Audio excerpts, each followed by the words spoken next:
Petrol, diesel और रसोई gas के बढ़ते दामों ने जनता की कमर तोड़कर रख दी है। जनता त्रस्त नजर आ रही है। सरकार से जितनी भी जनता को उम्मीदें थी, उन उम्मीदों पर ये सरकार खरी उतरती हुई नजर नहीं आ रही है और लगातार लोग बार बार सरकार से यही डिमांड कर रहे हैं कि कुछ ना कुछ सरकार को बड़ा कदम यहां पर उठाना चाहिए ताकि लोगों की जो मुश्किलें हैं वो हल हो सके।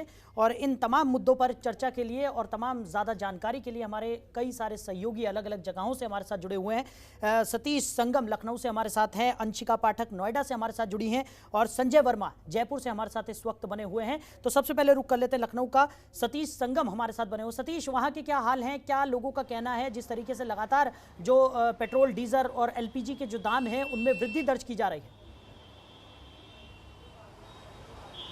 जी बिल्कुल, आप देखें कि लगातार पेट्रोल डीजल तो की महंगाई जिस तरह से चरम पर थी, ऐसे में अब जो एलपीजी गैस यानी घरेलू गैस की बात की जाए वो भी एक तरह से चरम है। जो उसकी दाम में बढ़ोतरी लगातार जो दिसंबर माह में एक तरह से 594 रुपये थी, जो दिल्ली एनसीआरटी की बात करें, अब इस समय हालात ये है कि 794 रुपये है। अगर लखनऊ की जो एलपीजी गैस की बात करें तो 832 के तकरीबन है। तो ऐसे में आप देखें कि 2 महीने में 3 महीने में माफ कीजिएगा 3 महीने में 200 रुपये की बढ़ोतरी हुई है। ऐसे में जाहिर सी बात है कि जो एक तरह से गृहस्थी हैं, खासकर जिनका रोज का कमाई है, उनके लिए पॉकेट मनी पर बड़ा भारी पड़ा है। ऐसे में देखें कि अब शुरुआती दौर में अब एलपीजी गैस को लेकर लगातार कही गई थी कि अब मुफ्त में गैस देने की बात कही गई थी, लेकिन अब ऐसी की मजबूरी बन चुकी है। आप देखें कि एलपीजी को छोड़कर अगर पेट्रोल की डीजल की बात करें तो लोग जो घर का वाहन है उसको तो कुछ समय के लिए रख सकते हैं, लेकिन जो जरूरत की चीजें हैं एलपीजी गैस की, इसके बिना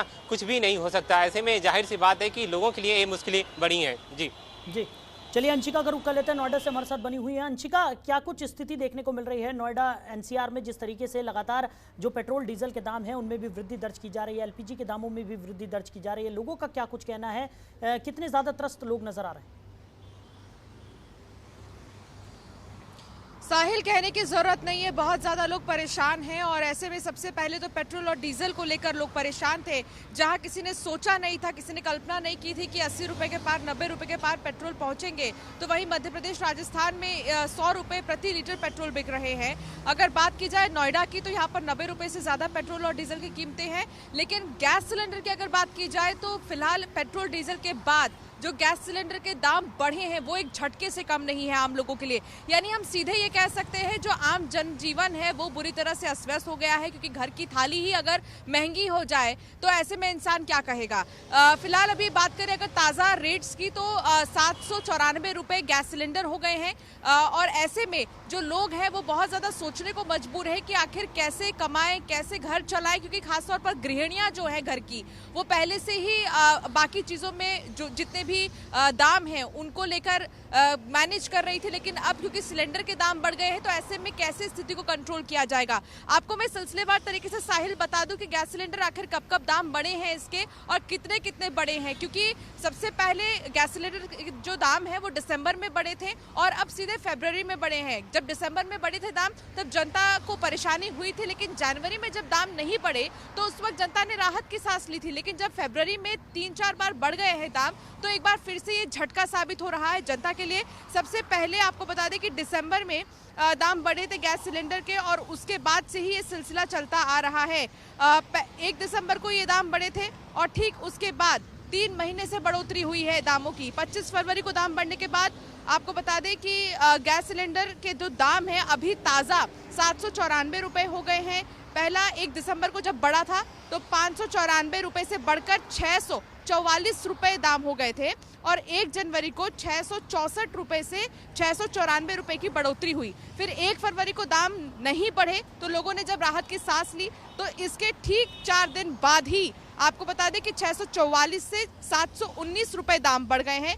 पिछले हफ्ते 15 फरवरी को 719 से 700 करीब 69 रुपये पैसे बढ़े थे दाम गैस सिलेंडर के, और अब गुरुवार को यानी कि आज 794 रुपए गैस महंगे हो गए हैं, यानी कि 3 बार रेट्स बढ़े हैं। इन सब के बीच विपक्षियों को एक मुद्दा मिल गया है साहिल, क्योंकि अभी हाल ही में जब 15 फरवरी को दाम बढ़े थे गैस सिलेंडर के, उस वक्त कांग्रेस की प्रवक्ता उन्होंने प्रेस कॉन्फ्रेंस ही गैस सिलेंडर्स को लेकर किया था। वो अपने साथ गैस सिलेंडर लेकर आई थी और वो बैठकर बाकायदा ये कह रही थी कि बीजेपी लगातार महंगाई लेकर आ रही है और महंगाई से जनता त्रस्त हो गई है। ऐसे में विपक्षियों को एक मुद्दा मिल गया है और अब विपक्षियों का ये कहना है कि सत्ता पक्ष की जितनी भी महिलाएं हैं वो कहाँ गई, जो रोड पर दिखाई देती थी, लगातार विरोध प्रदर्शन करती थी। तो ऐसे में अब ये एक राजनीतिक मुद्दा भी बन गया है और इसे विपक्षी भुनाने की कोशिश करेंगे। चुनाव है, कई सारे राज्यों में, पश्चिम बंगाल में चुनाव है, असम में चुनाव है, उत्तर प्रदेश के भी ज्यादा दूर नहीं है चुनाव। ऐसे में महंगाई एक ऐसा मुद्दा होगा जिसको तमाम राजनीतिक पार्टियां भुनाने की कोशिश करेंगी और ये सोचेंगी, क्योंकि महंगाई एक ऐसा मुद्दा है वो सीधे जनता से जुड़ा है। तो ये मुद्दा जो है बहुत ज्यादा ऊपर तक जाने वाला है। अभी किसान आंदोलन में भी हमने देखा कि किस तरीके से पेट्रोल और डीजल के बढ़ते दामों को लेकर किसान भी अपने आंदोलन में एक झलक इसकी दे दिए थे। जी बिल्कुल बिल्कुल अंशिका, सही कहा आपने कि जिस तरीके से लोगों की जेब पर प्रभाव पड़ रहा है उससे आने वाले चुनाव पर भी इसका असर पड़ेगा। जयपुर का रुख कर लेते हैं, संजय वर्मा हमारे साथ जयपुर से बने हुए हैं। संजय, क्या कुछ स्थिति जयपुर में देखने को मिल रही है? लगातार पेट्रोल डीजल के दाम बढ़ रहे हैं, एलपीजी के दाम बढ़ रहे हैं, लोग महंगाई से त्रस्त नजर आ रहे हैं, लोगों का क्या कुछ कहना है? साहिल, मैं बता दूं और मैं अपनी बात की शुरुआत इस नारे से करूंगा कि जब भारतीय जनता पार्टी की मोदी सरकार 2014 में सत्ता में आई थी, उससे पहले उन्होंने एक नारा दिया था कांग्रेस सरकार के खिलाफ कि अब बहुत हुई डीजल पेट्रोल के दामों की मार, अब की बार मोदी सरकार। तो महंगाई के मुद्दे को लेकर ही मोदी सरकार 2014 में केंद्र में आई थी और धीरे धीरे अन्य राज्यों में आई थी। अब वही स्थिति जो कांग्रेस के जमाने में थी वो बीजेपी के जमाने में भी हो गई है। लेकिन ऐसी स्थिति के हर महीने में लगातार 50 से 100 रुपए डीजल पेट्रोल पे बढ़ जाना,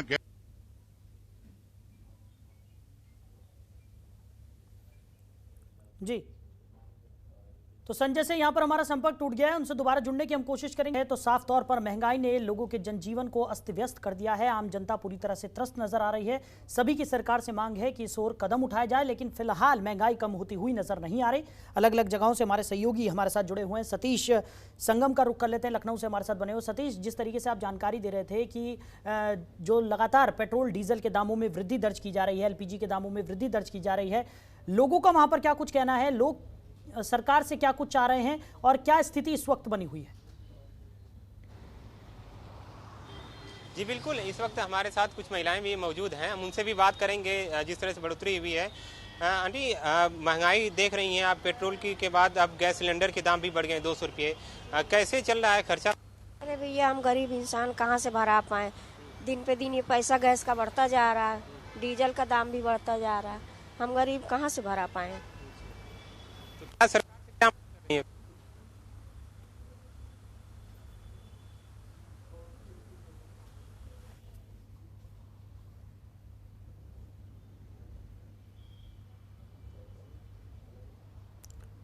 तो सतीश से हमारा यहां पर संपर्क टूट गया, दोबारा जुड़ने की हम कोशिश करेंगे। संजय वर्मा का रुख कर लेते हैं, जयपुर से हमारे साथ बने हुए। संजय, जिस तरीके से आप जानकारी दे रहे थे कि लोग लगातार ये सरकार से अपील कर रहे हैं कि सरकार को पेट्रोल डीजल और जो एलपीजी के लगातार दामों में वृद्धि हो रही है उस ओर कुछ सोचना चाहिए, कुछ कदम उठाने चाहिए ताकि उनका जो आम जनजीवन है वो थोड़ा ट्रैक पर आ सके, क्योंकि जिस तरीके से कोरोना के बाद न नौकरियां हैं न आमदनी है और उसके बावजूद जिस तरीके से महंगाई बढ़ती जा रही है, लोगों का जीना मुहाल हो गया है यहाँ पर। बिल्कुल साहिल, मैं बता दूं कि मानो चाहे केंद्र सरकार हो चाहे राज्य सरकार हो, दोनों सरकारों ने ये तय कर लिया है कि डीजल पेट्रोल और गैस पर दाम बढ़ाकर ही राज्य सरकार के खजाने को भरा जाएगा। बाकी के साधन जो सरकार के पास होते थे, इंडस्ट्री होती थी जो उनके माध्यम से आर्थिक व्यवस्था चलती थी, उनसे पैसा आता था सरकार में टैक्स के जरिए, तमाम और जो चीजें थी वो सब चीजों पर सरकार ने ध्यान देना बंद कर दिया। सिर्फ और सिर्फ एकमात्र डीजल पेट्रोल और गैस को एक माध्यम अपनी आय का जरिया बना लिया है। ये बिल्कुल कहीं भी सही नहीं है। अगर राजस्थान की बात करें तो राजस्थान वो जगह बन गई है कि यहाँ पेट्रोल 100 रुपए से ऊपर बिक रहा है और डीजल भी 90 रुपए के आसपास पहुंच गया है। गैस की बात करें तो गैस का सिलेंडर दिल्ली के मुकाबले जहाँ 800 रुपए का मिल रहा है। पहले अगर बात करें तो सरकार ने कहा कि हमने इतने करोड़ गैस के सिलेंडर बांट दिए और इस बजट में भी 1 करोड़ सिलेंडर बांटने की बात कही है। सरकार ये सिलेंडर कहां से बांट रही है, ये जनता अच्छी तरह से जानती है, क्योंकि उसका भार आम जनता पर ही आना है। सरकार फ्री में सिलेंडर बांटकर अपनी वाहवाही ले रही है, लेकिन इसका जो पैसा है वो आम जनता पर जा रहा है, उस टैक्स पेयर पर जा रहा है जो गैस के जरिए या डीजल पेट्रोल के जरिए सरकार को टैक्स दे रहा है। तो कहीं ना कहीं सरकार अपने फायदे के लिए आम जनता और टैक्स पेयर के पैसे को बर्बाद कर रही है और लगातार पैसे बढ़ाती जा रही है, डीजल हो, पेट्रोल हो, गैस हो। और इसका असर ये हो रहा है कि सब्जियों पर लगातार दाम बढ़ रहे हैं, दालों पर लगातार दाम बढ़ रहे हैं, खाद्य सामग्री उन पर दाम बढ़ रहे हैं, फलों पर दाम बढ़ रहे हैं, और ये सीधा सीधा असर इसका आम जनता को पर पड़ रहा है। कहीं ना कहीं जिस तरह से कांग्रेस सरकार के खिलाफ भारतीय जनता पार्टी के जो लोग जो वर्तमान में सरकार में हैं, वो एक नारा लगाते थे कि मनमोहन सिंह ने महंगाई कर दी और गैस का सिलेंडर और सब्जियों की माला पहनकर प्रदर्शन करते थे, आज वो कहीं सड़कों पर नजर नहीं आ रहे हैं। तो जिस मुद्दे को लेकर मोदी सरकार आई थी कि डीजल पेट्रोल के दाम कांग्रेस ने इतने बढ़ा दिए हैं कि लोगों का जीना मुहाल हो रहा है, लेकिन सरकार, मोदी सरकार भी तो पिछले 7 साल में 8 साल में यही कर रही है। और जबकि नारा उन्होंने लगाया था बहुत हुई अब महंगाई की मार, अब की बार मोदी सरकार, तो अब क्या हो गया, कौन सी चीज सस्ती हो गई? आम जनता जो नीचे तबके के हैं, मध्यम वर्ग के हैं, वो इतने परेशान हो गए कि बच्चों की फीस देना भी बड़ा मुश्किल हो रहा है, उनको खाने पीने का संसाधन जुटाने में बड़ी मुश्किल हो रही है। इस बात पर सरकार को विचार करना चाहिए कि जो आम जनता की तकलीफ है इसको सोचना चाहिए, नहीं कि यही जनता जिस ताज पे बिठाती है, यही जनता उस ताज से फिर उतारने का, उस गद्दी से उतारने का भी काम करती है। जी साहिल। जी बिल्कुल सही कहा संजय आपने कि इस ओर सरकार को जरूर ही कुछ महत्वपूर्ण कदम उठाने की जरूरत है, क्योंकि लगातार जो जनता है वही यहां पर त्रस्त नजर आ रही है। अंशिका का रुख कर लेते हैं, नोएडा से हमारे साथ जुड़ी हुई है। अंशिका, जिस तरीके से आपने राजनीतिकरण इस पूरे मुद्दे का हो रहा है उस पर आपने प्रकाश डाला था, साफ तौर पर देखने को मिल रहा है कि विपक्ष सरकार पर हमलावर है और सरकार बार बार विपक्ष की पुरानी सरकारों पर, यहां पर अगर हम बात करें तो ठीकरा फोड़ती हुई नजर आती है कि उनकी वजह से ये जो दाम है उनमें वृद्धि यहां पर दर्ज की जा रही है। लेकिन एक चीज यहां पर और भी देखने को मिली थी अभी पिछले कुछ दिनों में कि जो बीजेपी शासित राज्य हैं उसके इतर अगर हम बाकी राज्यों की बात करें तो वहां पर जो राज्य सरकारें थी उन्होंने लोगों को थोड़ा बहुत यहां पर कह सकते हैं कि थोड़ी बहुत रिलीफ यहां पर दिया था, और कुछ दामों में जो टैक्सेस थे, जो एक्स्ट्रा टैक्सेस थे, उनमें उन्होंने यहां पर कटौती की थी, जिससे कि जो दाम थे वो कम होते हुए नजर आए थे। तो यानी कि समाधान यहां पर निकाला जा सकता है, लेकिन आखिर फिर भी उसके बावजूद क्यों समाधान नहीं निकल रहा है? साहिल, मैं आपको कहना चाहूंगी कि भारतीय जनता पार्टी जो भी करती है वो पूरी प्लानिंग के साथ करती है। फिलहाल अगर महंगे दाम हो रहे हैं तो देखिए चुनाव बेहद ही नजदीक है, राहत तब दी जाएगी जब चुनाव के दिन एकदम पास आ जाएंगे, ये अंदेशा लगाया जा रहा है। और ऐसे में विपक्षी पार्टियां जो लगातार निशाना साध रही हैं कि सरकार महंगाई बढ़ा रही है, वो सिर्फ इस मुद्दे को हवा दे रही हैं। ऐसे में अगर पेट्रोल और डीजल की बात की जाए, कुछ कांग्रेस शासित राज्यों ने वैट भले ही कम किया हो पेट्रोल और डीजल पर, लेकिन क्योंकि अब गैस सिलेंडर्स महंगे हो गए हैं, ऐसे में आम जनता फिलहाल इन दिनों तो परेशानी से ही जूझेगी, लेकिन जनता इस चीज को नहीं भूलेगी, चाहे कभी भी राहत दे दे। और ऐसे में अगर सिलेंडर्स के दाम बढ़ रहे हैं तो रेस्टोरेंट में खाने के रेट्स बढ़ जाएंगे। जो छोटे छोटे ढाबे जहां पर बहुत सारे ऐसे लोग जो बाहर रहते हैं वहां जाकर खाना खाते हैं, वहां के खानों के दाम भी बढ़ जाएंगे। तो बहुत ज्यादा असर गैस सिलेंडर के रेट्स अगर बढ़ेंगे तो देखने को मिलेगा हर जगह पर। रणदीप सिंह सुरजेवाला ने एक ट्वीट किया है साहिल, और उसमें उन्होंने बाकायदा आंकड़ा मेंशन किया है कि कब कितने रेट से पेट्रोल और डीजल के, और उन्होंने ये सरकार से सवाल किया है कि अच्छे दिन किसके हैं, सरकार के हैं या फिर जनता के हैं। तो ये बड़ा सवाल है जो विपक्षी की तरफ से किया जा रहा है। और एक चीज और बोला है रणदीप सिंह सुरजेवाला ने कि पहले अन्नदाताओं को परेशान किया जा रहा था और अब अन्नपूर्णा की बारी। बिल्कुल, चलिए अंशिका, हमारे साथ जुड़ने के लिए और तमाम चर्चा के लिए, तमाम अपडेट्स के लिए आपका बहुत शुक्रिया। जयपुर से हमारे साथ संजय वर्मा जुड़े होते हैं, संजय आपका भी बहुत शुक्रिया। सतीश हमारे साथ लखनऊ से बने होते हैं, सतीश आपका भी बहुत बहुत शुक्रिया। तो साफ तौर पर जो महंगाई का असर है वो आम जनता पर पड़ता हुआ नजर आ रहा है। आम जनता त्रस्त है, सरकार से बार बार गुहार लगा रही है कि इस ओर कुछ बड़े कदम यहाँ पर उठाए जाएं ताकि उनकी जो जेब पर असर पड़ रहा है, जिस तरीके से कोरोना काल के बाद आमदनी काफी कम हो गई है और उस बीच जो महंगाई की मार यहाँ पर जनता पर पड़ रही है उसने सबका जीना यहाँ पर मुहाल कर दिया है। खबरों के निष्पक्ष विश्लेषण के लिए सब्सक्राइब करें Jantantra TV and press the bell icon. Never miss any update.